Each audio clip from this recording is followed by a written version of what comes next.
to Wind Down Wednesday with my Lady of the Week, guys. Hello. Hello, Elijah. You guys are coming on in. Hey, Alex. Look, let me give a shout out to my makeup artist, MUA Alex with 2 X's. Make sure you guys go follow his Instagram handle because he keeps Miss Linda looking good. Hello, everyone that's coming into the wine room. I know we weren't here last week because our guest was involved with the inclement weather that was going on in Texas, so she had to cancel, but alas, we are here this week. And this week's Wind Down Wednesday is coping with mental health and stress during the pandemic. Now, I know we are kind of on the down slope of this, but there are still many of us that are dealing with the remnants of the stress that the pandemic caused. And so we want to have a conversation about that this evening. Let me see who else is in here. Bevy Mac, hello. I'm waving at you, Bevy. Artistic, hey. How you doing this Wednesday? Let's see who else is coming in. Hi, Flossom69. Welcome to Wind Down Wednesday. Just waved at you. Hello. Oh, my mother has come into the wine room. Y'all, go show my mom some love on her Instagram. She is at imani.richardson792. Go show my mama some love, please. Hi, Mommy. We'll wave at you. Let's see who else.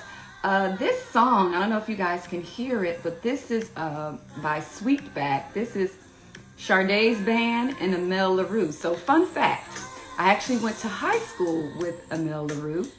She was a junior when I was a senior at the Creative and Performing Arts High School in Philadelphia.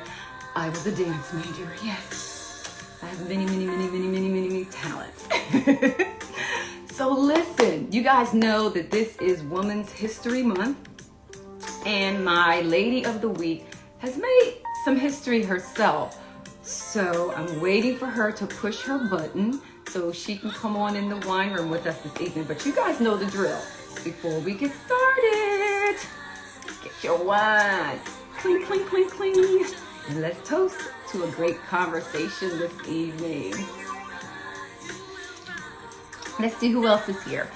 I have my social media manager. Hey, Kalia.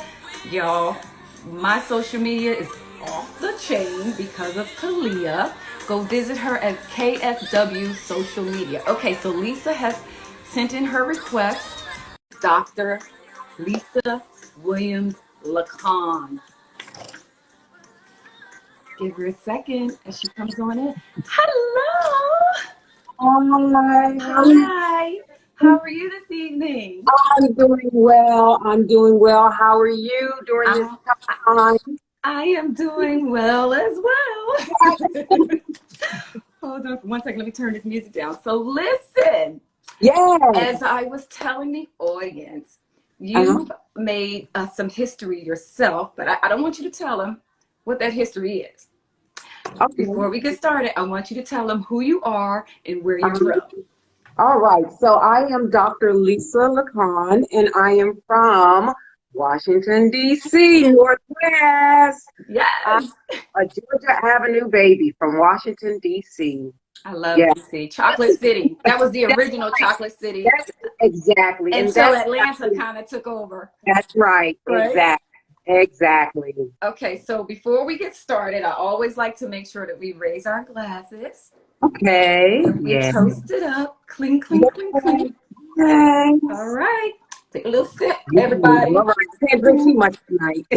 Right. Okay, all right. So listen, as I was mentioning, and I said you made some history of your own. So I wanted to make sure that I got this correct. So I'm going to read this off and then we'll go from there. You earned your doctorate in Psychiatric Rehabilitation from Rutgers University, and you're the first Black American to earn this accomplishment. Yes. Okay, Lisa, when we say first, do we mean like first ever, or do we mean first ever? No, first ever. Wow. Ever. Rutgers University has the only PhD program ever, like on the planet in a sense. So I'm Wow. the very first one. Yes. Okay, so wait a second. Let me let you just pop your collar. Everybody in the Okay. audience, pop your collar for Dr. LaCon as being the first ever. Wow. Okay, Yeah. so what exactly is psychiatric rehabilitation? Well, I'm glad you asked because a lot of people don't know. So what we do, we help treat the complications associated with psychiatric disabilities. We Okay. do it from a psychological perspective, a sociological perspective as well. So some of the complications linked to psychiatric disabilities, such as bipolar disease, schizophrenia, schizoaffective, what we do is we help them decide in a treatment plan because some of the side effects are homelessness, Mm, unemployment, okay. undereducation, Okay. things of that nature. Okay. And so what are the primary goals, I guess, in Mhm. the model that you do? Right. So there are three primary goals, and I'll explain it and then I'll give an illustration of it. Okay. Okay. So the first one is recovery. So recovery is not, I'm cured of schizophrenia. That's not what recovery is. Recovery is an ongoing journey. It's a process where the person, say for instance, if they have schizophrenia or whatever it is, they have identified tools in their toolbox to assist in helping them arrest their psychoses. So in their toolbox may be medication, in their toolbox may be meditation, Mhm. in their toolbox may be connectedness with family. It could be employment. So that's the recovery journey that each person plays, and we are strong advocates for that. The second one is community integration. Community integration is not for a person that has a psychiatric disability to be hospitalized in a mental institution. It is to be fully integrated amongst the general population. So it will look like a person with a psychiatric disability working alongside a person that doesn't have one. Okay. Um, Housing, normal housing, being, we're not segregating a population of people based on their diagnosis. So we advocate for community integration. And then the last one is quality of life. Hmm. Quality of life is basically, I'll tell you what quality of life is not. Being in a hospital, in a psychiatric hospital at the age of 28, eating hospital meals and standing in line for your medication. Wow. That's not quality of life. Okay. Quality of life is doing what we're doing now, traveling, eating restaurant food, spending time with our family, things of that nature. So those are the three goals of psychiatric rehabilitation. You have recovery, community integration, and quality of life. And then all those things work together so that the person can live a whole life. Okay. So the purpose of this live this evening is to talk about coping with mental health and stress during a pandemic. And now I know that we're kind of on the downslope of this pandemic, but there are still a lot of people that are dealing with the residual effects Yes. of the pandemic, right?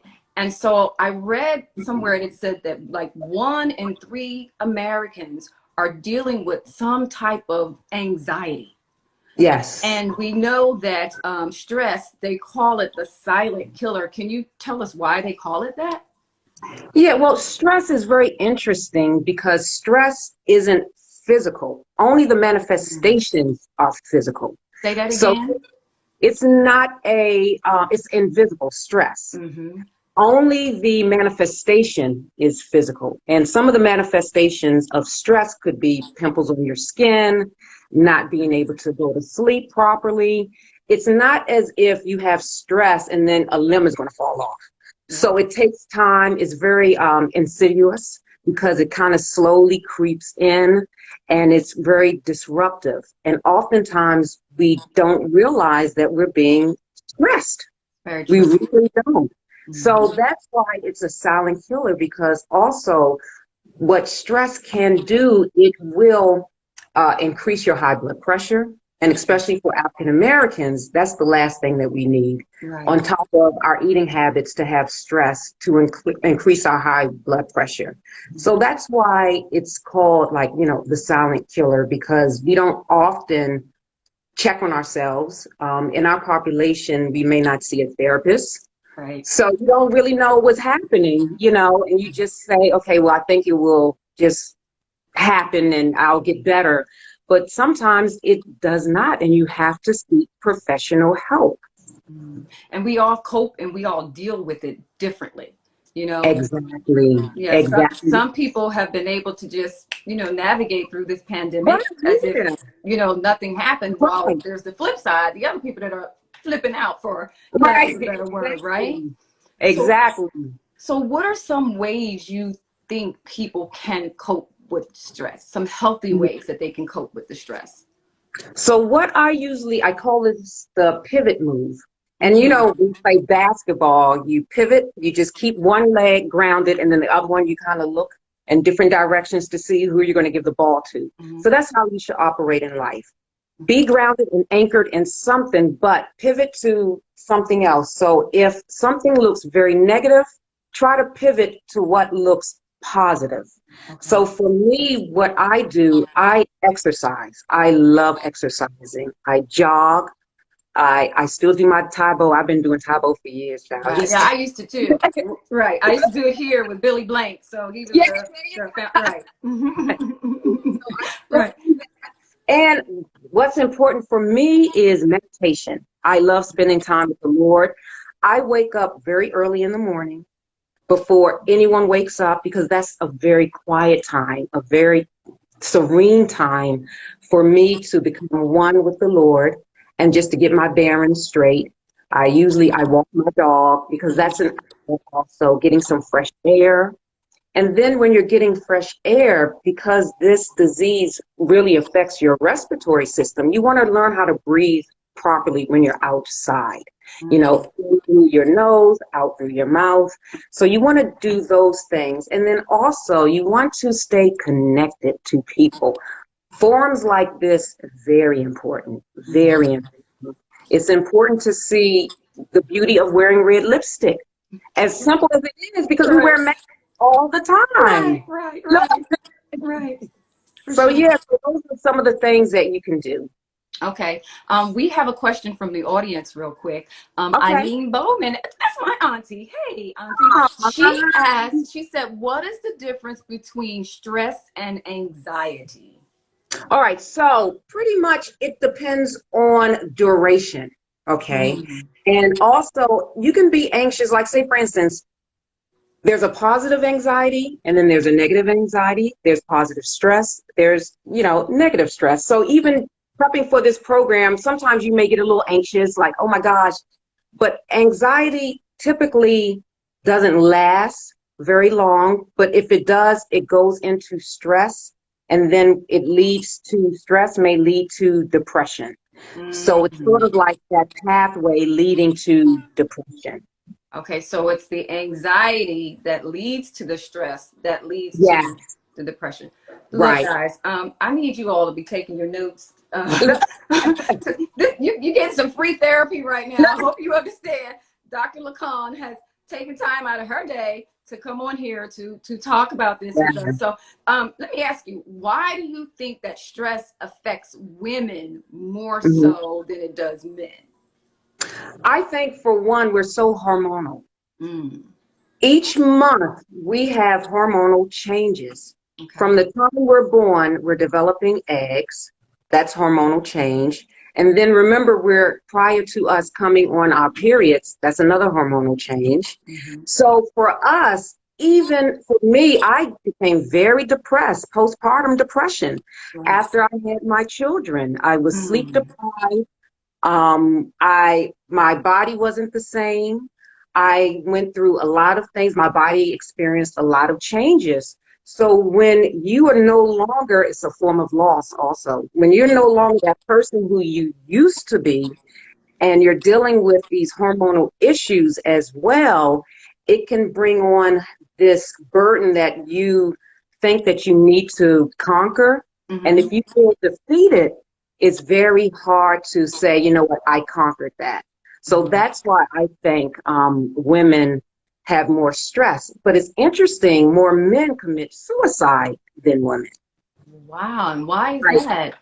Well, I think because men, the burden of responsibility may be on them a little bit more, you know. So say, for instance, if a man loses his job and he's the breadwinner Right. versus his wife losing the job, who may not be the breadwinner, it's a little different. Yes, because much of their identity is that provider. Exactly. Mm. Exactly. Mm. Yeah. Okay, and so oftentimes when we do think about stress, we don't think of it as stress related to children. So Right. what are some signs that maybe we should be looking out to see whether our children are also stressed as well? All right. So you have to know your children prior to pre-COVID and then during and then hopefully, you know, after. So say, for instance, one of the signs is being very withdrawn. They Mm. don't want to engage in anything. They may want to stay in their room. They may want to just not be bothered. You have to look at eating patterns. Are they overeating or are they undereating? And sleeping habits. Do you hear them in the refrigerator at 2 a.m. in the morning when they should be in bed? You know, so these Right. are things that you have to look at. Now, say, for instance, if you had a child who was pretty much withdrawn prior to, and that's just the makeup of their personality, if they're doing the opposite, they may be trying to compensate for that stress. So if they're always out the house, you have to say, well, why? Who are they hanging out with now? Like, why are they out the house now? So it's sort of like doing things and being exaggerated in a sense. Okay. So we're looking for a balance then. That seems like what I Exactly. hear you Looking saying. for a balance. And that's what life is, a balance. It's all about balance. Okay. Yes. So many people have hit what they're calling the pandemic wall. Have you heard of that term, the pandemic A wall? little bit.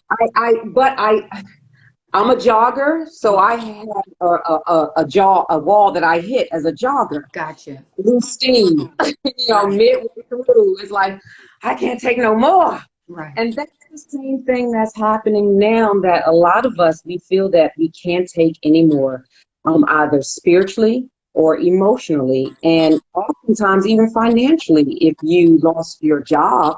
So hitting that wall right now is real because I know right now I'm in New Jersey, and last year around this time we were getting ready to have a major shutdown, like major. And it was very eerie because New York City was empty. I've Hmm. never seen New York City like that before in my life. New Jersey and Newark was empty. It reminded me of a scene from I Am Legend I when remember, there yeah. was Yeah. no one around, and it Right. was like, oh my gosh, this is weird. But that's the wall because people are still living this. And just because the new year came and you flip your calendar does not mean that your problems and issues are going to disappear. Right. Right. So obviously the effects of the pandemic has been, the loss of life. Hmm. So there are a lot of people that are grieving. So Hmm. can you talk about grief and the Yeah. kind of the stages that people go through when they're grieving? Yes, grief is very interesting. There's so many types of grief. There are about 16 to 20 types of grief. Wow. But I'll just go through, yeah, it's a lot. It's a lot. The first one I'll go through is just normal grief, and then we're going to talk about that later as we go through the stages. Okay. The second grief is anticipatory grief. Okay. That means that we are anticipating the end. We're anticipating the loss of someone. So, say for instance, if you had a family member that had an illness Hmm. and you were anticipating their death. So, Right. that's the other type of grief. Okay. The other grief is chronic grief. Okay. This is a very persistent grief that lasts where you just cannot perform your daily activities Wow. at all. Okay. And then you have delayed grief. I personally experienced delayed grief. Okay. My grandmother died, and for some reason I was questioning. I'm like, well, how come I'm not crying? I didn't cry. That happened to me. Mm-hmm. Yeah, until 6 to 8 months later, I found a photograph of her holding my oldest son, clutching him, and I just bawled. I just cried. I'm like, oh my gosh, that's delayed grief. Okay. And then we have another one that's called disenfranchised grief, Okay. which is very interesting. Disenfranchised grief basically means that your culture is invalidating the person's loss. So they believe that is very insignificant and you're grieving for no reason at all. Wow. And then you have, and this is the final one, masking. It's called masked grief. Okay. This is the type of grief that can manifest into physical ailments. And oftentimes, if you harbor a lot of grief, it will affect your immune system so that you are, in a sense, you can have some type of physical disability or debilitating thing that does happen as a result, of masked grief. And then you asked about the stages, right? Right. Okay, so what we're going to do is Before you do that, before you tell me about the stages real quick, let me ask you something about the anticipatory grief. Okay. Do you feel like that's probably maybe the most common, would you say? Because when somebody, I think the thing with COVID is that it came on so sudden. Mm-hmm. You know what I mean? So somebody's going in a hospital on a Saturday and they're getting a phone call like on Tuesday that this person has passed away. Oh. Right? And so I'm thinking with anticipatory grief, it's it's coming. It kind of gives you some time to prepare for it. Yeah, right. And I Yes. think with COVID, it's just so sudden and so shocking that people don't know how to grieve and don't know how to deal with it, right? Right, exactly. So even up here in New York, we had to have makeshift grave sites in Central Park. In Central Park? Yes, yes, Wow. yeah. It was, it was really devastating. It really was. But for me, I found a very healthy distraction. Okay. I pivoted not to look at death. I pivoted to look at all my family is here. All my children are under one roof. We're cooking together. We're playing games. My husband was even doing Taco Tuesdays. So we right. so I looked at that. So I had to pivot and shift my view away from all of the death and look at life and what it has to offer the here and now, and try to protect ourselves as best as we could in this situation. Okay. So you just addressed the 1, 2, 3, 4, 5, 6 types of grief. And now we're going to talk about the stages of grief. Okay. So this is going to be interesting. So Tanya, I want you to act like you're my supervisor and you just fired me. So say, Lisa, you're fired. However you do it, because you're so nice. Well, Dr. LaCon, it's been a wonderful ride. Oh. But your services are no longer needed here. What? We have to let you go. What? What did you say? What? Basically, what I'm saying is you're fired. Oh, are you serious? That's denial. That's the first. That's denial. Okay. Yes. Gotcha. And that's what we usually do. Like, what? No. Especially with death, you're like, I just spoke to that person like last week. What are you saying? Like, oh my gosh, I can't believe it. And that's what we usually say. I can't believe it. They're gone. They're not here. So that's the first one. The second one is, in the scenario that we just did, is this one. Are you saying that I've been here for 10 years and you just going to get rid of me overnight? That would be me. That would be me. That's right? Anger. Oh. That is anger. Okay. And then the next one is, I'm going to ask you a couple of questions. Well, do you have anything available, like per diem work? I can work on call. I can do, whatever you want me to do. Are you sure? That's called bargaining. That's the next one, bargaining. Okay. And then after your bargaining chips, your very thin bargaining chips have flown away, you carry your box with your little plant and your lamp, and you go home and you go and sit in your room, and you may not feel like coming out. That's the next stage, depression. Ooh. Yes. Mm. And then after depression, what typically happens is, okay, there are two types of depression. You can be clinically diagnosed with depression, or you can have a depressive mood. Okay.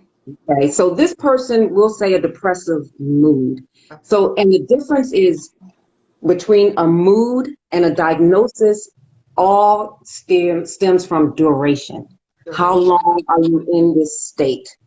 Are you in this state and for a month longer in the state than not? If you are, you definitely need to seek professional help, a licensed, trained therapist, definitely. But if you are in a state and it may last for a couple of days, that's normal because it's a loss. Then you get up, do what you have to do, you do your unemployment, because the reality sets in, which is acceptance. That's the last, that I no longer have my job. Okay. So the stages are denial, anger, bargaining, depression, and then an acceptance. Yes. And then it can, it's sort of like a circle, because it doesn't have to happen exactly that way. Because one morning you can accept it and then you can be angry, so Right. so yeah. Okay, Lisa, can you, Dr. LaCon, excuse me, I don't want on the side, I call you this, but Dr. LaCon, can you talk to the audience about the importance of therapy, especially in the African American community, because so many of us look at therapy as something bad. So can you stress the importance and why we should seek a therapist? Right. So it's important to seek someone that's trained to help you identify those tools needed for you to recover. Unfortunately, in the African American community, we're very hesitant about seeing doctors, especially doctors that don't look like us. Right.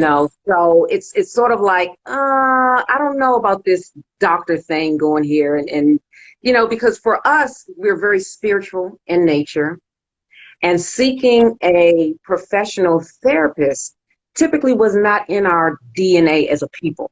That's something that we had to kind of learn when we came here, Western medicine.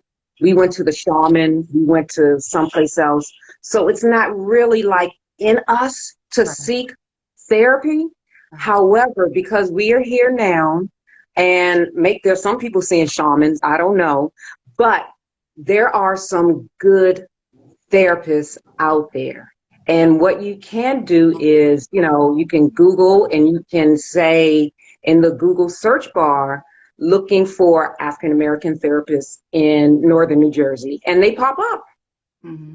They pop up. And you want to interview your therapist. You want to not select the first one, because you have to identify what works best for you. Each therapist, they have their own type of therapy model that they adhere to. And you need to do your research to see, okay, so should I go with this person who does cognitive behavioral therapy? Should I go to this person that does solution-focused therapy, or just motivational interviewing, family dynamics, family therapy? So you really have to think and do your research, but definitely it's very important. And I know it's, like I said, we're very shy when it comes to that, because we don't have that many African American therapists, right? Right. So yeah. No, and I agree with you on getting somebody who looks like you. Yeah. Because they understand your unique experiences. Exactly. Sure. I always tell people I want a doctor that says, Lisa, when you go home for the holidays, don't eat chitlins. You know? Exactly. Exactly. And not call them chitterlings. Yeah. Right. For sure. For sure. For sure. Okay, Dr. LaCon, we have a question from our audience. This is from Sporty Girl 48. And she says, can you suggest someone who can help me have people interaction in my life? She says, I'm 57 years old and she had a complete hysterectomy.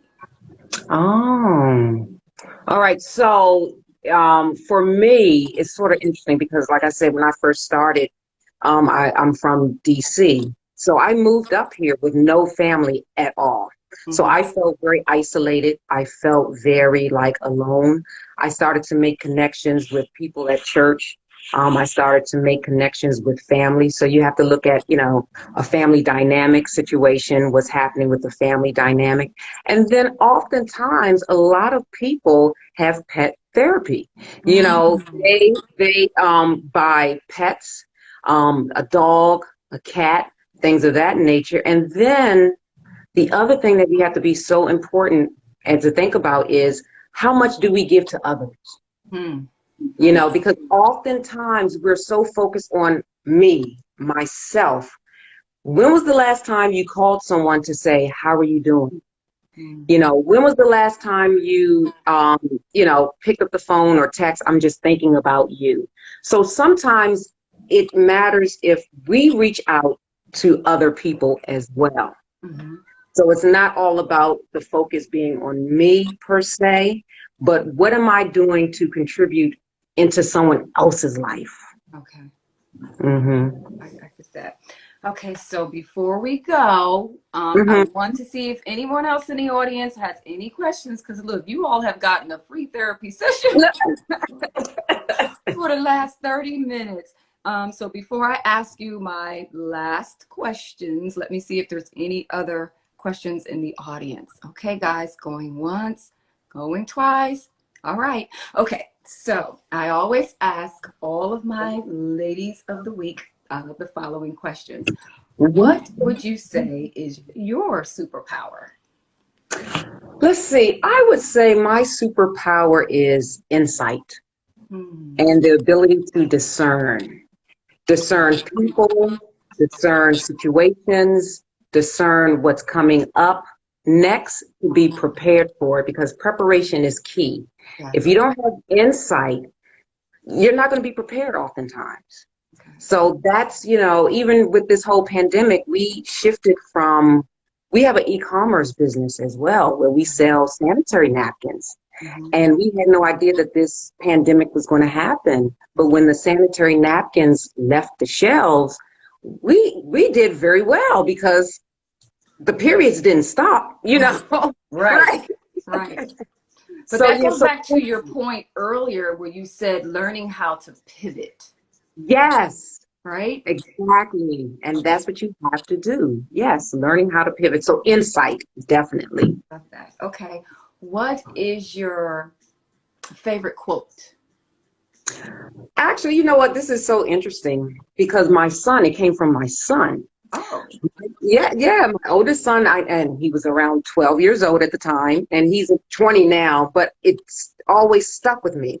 So he was playing baseball, and I said, you know, Jeremiah, practice makes perfect. And he said, no, Mom, it doesn't. He said, good practice makes perfect. I said, well, okay. Because he said, you can practice the wrong way. I said, well, that's very true. yeah. You know, it's funny you said it. I remember saying, someone said, treat people how you want to be treated. And then I always say, when people make that statement, it implies that they're treating themselves well. Right. Exactly. Right. So that's not always the case. So I see what he did with that one. Good practice. Right. Good practice. Yes. No. Because you can practice the wrong way. Absolutely. Okay. And my last question, actually, nope, before I get to that, somebody in the audience says, the _original_lady C, she says, when is Dr. LaCon starting her podcast? It is truly Oh my needed. goodness. Oh wow. Oh my. I don't know. You know what? I usually work behind the scenes. Okay. I usually do. Like even in my profession, I'm a grant writer. I worked in PR, so I'm a behind the scenes person pulling. So I don't know about the podcast, but thank you. I mean, maybe. Okay, listen, Dr. LaCon, you can still be Yeah. behind the scenes because that's nobody sees you. It's just your Well, that's voice. true. That's true. And you talk about pivot, so you can add that to the resume.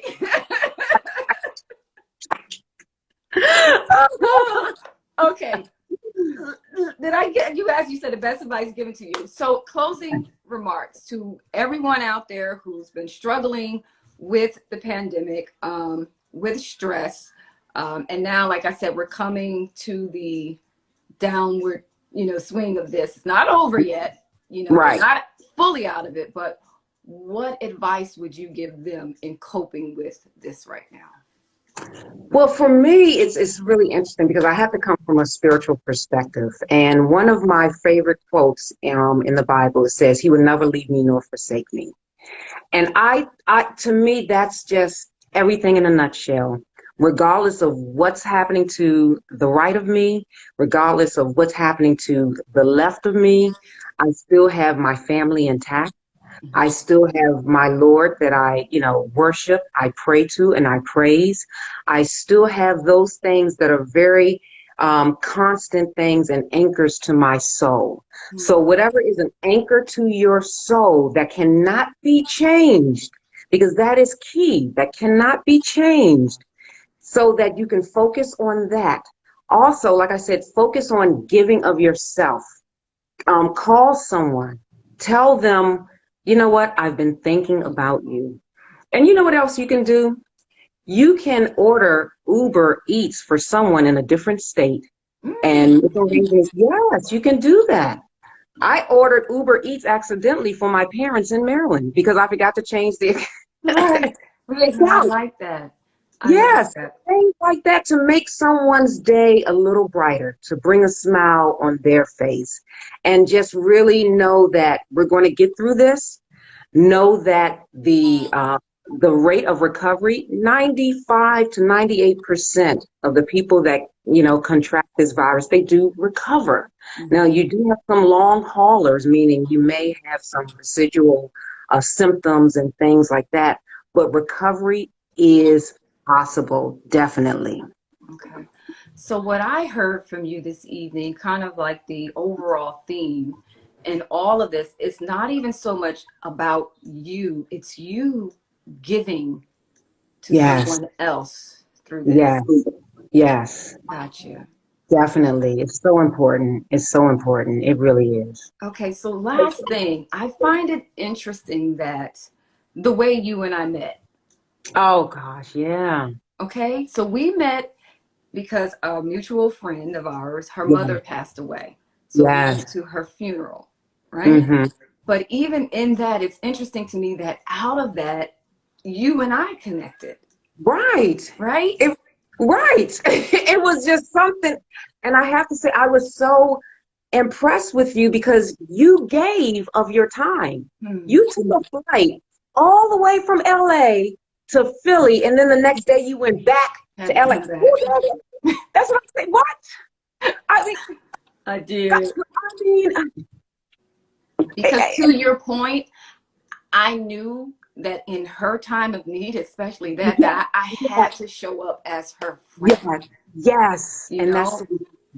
And that's just life. Sometimes in life you have to put aside, the things that you're going through to be right. there for somebody else in their Yes, time of need. And that's essentially for exactly. me what that was about. And like I Yes, said, out of that, I got a new friend. yes, I love it. Yes. Well, I want to say thank you again for joining Oh, me here for this Wind Down Wednesday and being a oh, thank featured you. Lady of the Week, Dr. Oh, LaCon. thank you. Thank Thank you so you. much. But before we leave, let's make sure Yeah. we Oh, sip on yeah. our wine. Clink, clink, So, clink, clink, clink, clink. yes. Right. Mm. Thank you so Much. Oh, anytime. All right. Oh, And thank you know I'm going to you. stay on you about that podcast. She threw that out Oh, there. I know. For sure. We'll talk soon, okay? All right, All right. bye. Okay, bye. Have a great evening. All right, you too. Okay, bye-bye. Bye.